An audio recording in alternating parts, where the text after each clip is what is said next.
Hey everyone, thanks for tuning in to Mr. B Cooks. Subscribers, I appreciate you. New viewers, you gotta subscribe so you get the awesome recipes like the one we're doing today, which is a nice easy meal for dinner, whatever, 4-hour time. Let's jump right into our basil pesto chicken in the slow cooker. In the slow cooker, I already have sprayed it. I do that now just to make sure that nothing is gonna stick. It's easier to clean up. So it's just a regular cooking spray. I also put a 1/4 teaspoon of olive oil, just regular olive oil. And then there's 7 ounces of sun-dried tomatoes that I just give a rough chop to. We'll mix that up.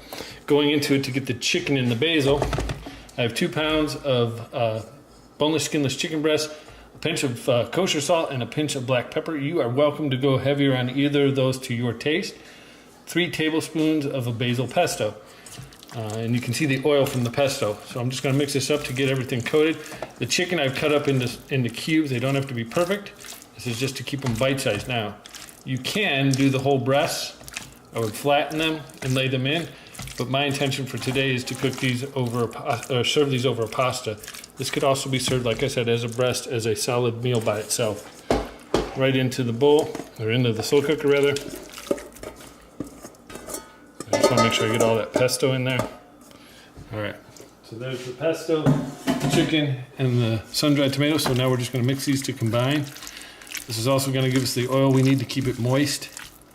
We're going to cook it on low for 4 hours, and then we'll be back to do the finishing touches. See you in 4. We've been gone for about 3.5 to 4 hours. You can see that everything is cooked down really nice.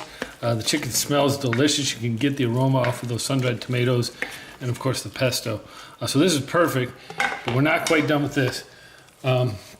2 pints of cherry tomatoes. I just happen to have heirloom so that I get the different colors, and I really like the look of that. But cherry tomatoes, 2 pints is perfect. Cut in half, put those in, all of them. We're just gonna let this continue to cook on low. This will cook on low for 30 more minutes just to get these new tomatoes warmed up, and we'll be ready to serve. See you in 30. It's been about another 30 minutes. And we're getting just enough heat onto our cherry tomatoes that we added. You can see some of them are starting to wrinkle up. Some of them are still holding their scale. So I've taken just a ladle full of, these are bow tie pasta. So I'm just going to scoop some of our chicken right on top. Maybe just a little bit more with a little bit of that sauce. And I'm going to hit this with just a little grated Parmesan cheese. And that is all there is to it. Again, you can leave this whole, not cut it up, and serve it as a main dish, and then you have to cook a side dish with it. But a really easy meal, and one that the whole family seems to enjoy. So, you know the drill. Subscribe, share, like, comments down below. Ring the bell when you do subscribe so you get those alerts. Check back for the next video, and as always, take care. Peace.